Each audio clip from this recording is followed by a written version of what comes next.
terkait untuk skema opsi penghapusan tenaga honorer di 2023 itu seperti apa? Apakah nanti akan ada dinaikkan ke P3K atau seperti apa?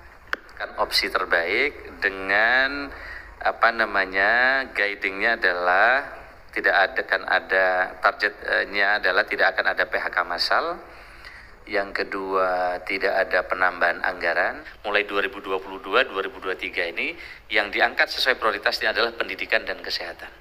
Dan kemarin kami sudah siapkan 700.000 formasi bagi kesehatan dan pendidikan. Tetapi yang terserap, yang diusulkan daerah hanya 400.000.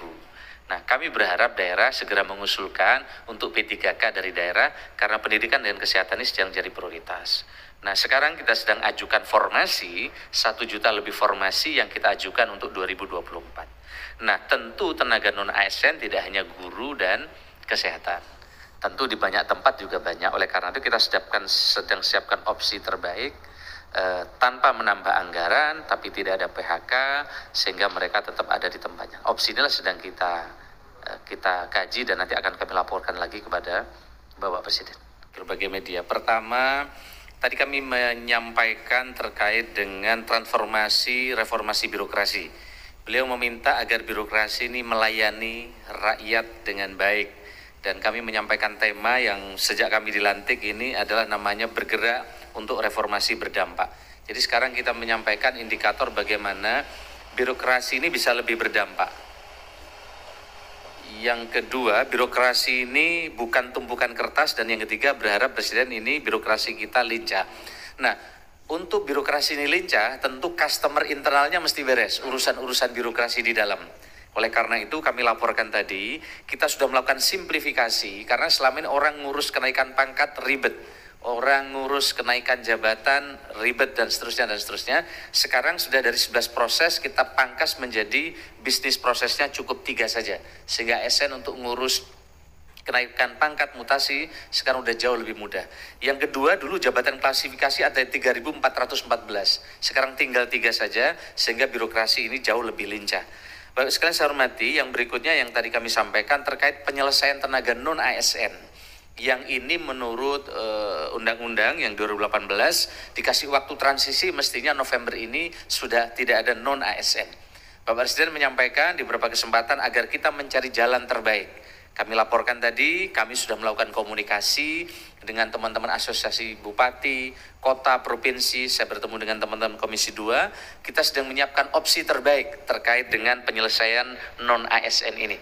Karena di satu sisi non-ASN ini fungsinya luar biasa, tetapi di sisi lain juga tidak sedikit dulu rekrutmennya juga kadang tidak memenuhi ketentuan yang diharapkan dari kita semua, termasuk dari pemerintah daerah maupun pemerintah pusat.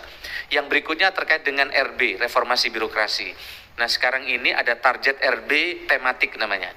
Jadi dulu banyak orang ingin ngejar RB supaya tukinnya naik. Nah, kalau gitu RB ini identik dengan tunjangan kinerja. Nah, sekarang ini reformasi birokrasi ini harus berdampak. Maka ada RB tematik yang tadi kami laporkan kepada beliau. 1, pengentasan kemiskinan. Daerah kalau RB-nya mau naik, nggak usah ribet konsultasi, mengumpulkan dokumen, tetapi kabupaten kotanya turun nggak kemiskinannya? Kalau kemiskinannya turun, RB-nya naik. Yang kedua adalah RB peningkatan investasi. Jadi kalau daerahnya investasi naik, RB-nya pasti naik. Yang ketiga adalah digitalisasi administrasi pemerintahan. Karena dengan digital inilah menjadi pilihan untuk pelayanan kita lebih cepat, murah, dan pelayanan kita akan lebih akuntabel. Nah, yang keempat adalah target prioritas Bapak Presiden yang kita nilai adalah terkait dengan belanja produk dalam negeri lewat e-katalog lokal dari produk lokal. Jadi daerah yang belanja katalog lokalnya tinggi lewat e-katalog lokal, nilai RB-nya pasti naik, akan lebih bagus. Begitu juga terkait dengan pengendalian inflasi. Nah, tetapi ini yang paling penting adalah siapa mengerjakan apa harus jelas. Oleh karena itu parameter indikatornya juga sudah kita siapin dengan baik. Termasuk dulu kalau RB itu nilainya ada banyak banget komponennya, ada 259, sekarang langsung 26 dampak yang diukur. Yang terakhir Bapak sekalian yang ingin saya sampaikan yang penting adalah terkait dengan SPBE. Sistem pemerintah berbasis elektronik.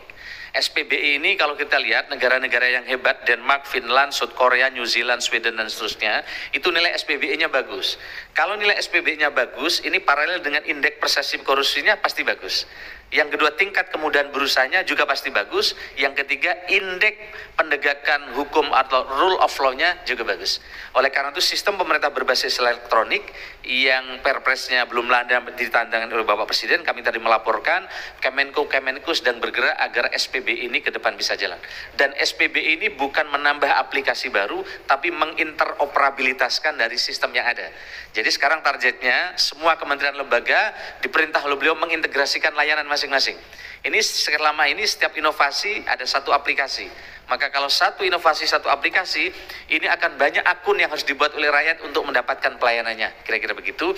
Dan yang terakhir terkait dengan ini, sekarang ada 27.000 lebih aplikasi, ke depan akan terintegrasi lewat sistem pemerintah berbasis elektronik.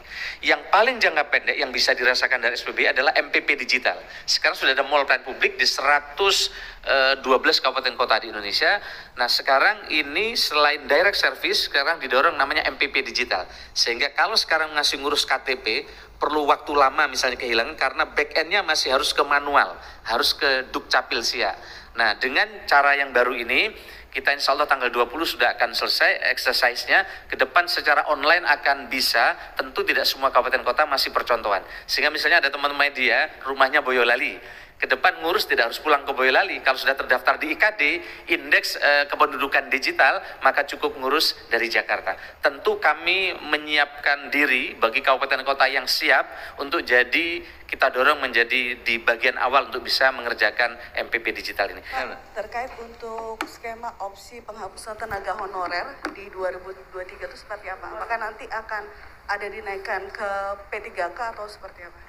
Ya, jadi saya belum bisa umumkan pada kesempatan ini, tetapi kita sedang menyiapkan opsi terbaik dengan guidingnya adalah targetnya adalah tidak akan ada PHK massal.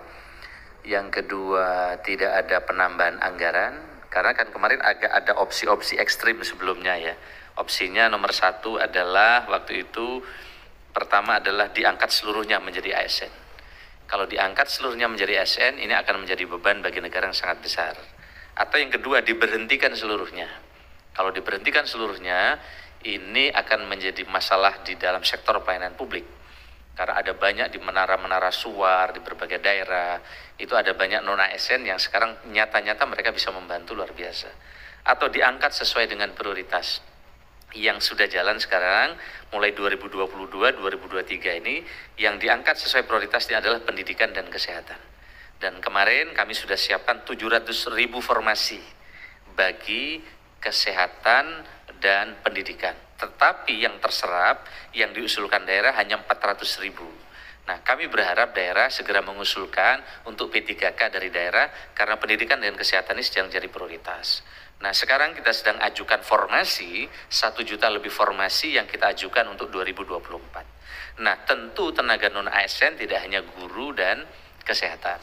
Tentu di banyak tempat juga banyak. Oleh karena itu kita sedang siapkan opsi terbaik, tanpa menambah anggaran, tapi tidak ada PHK, sehingga mereka tetap ada di tempatnya. Opsi inilah sedang kita kaji dan nanti akan kami laporkan lagi kepada Bapak Presiden. Gitu ya, cukup ya.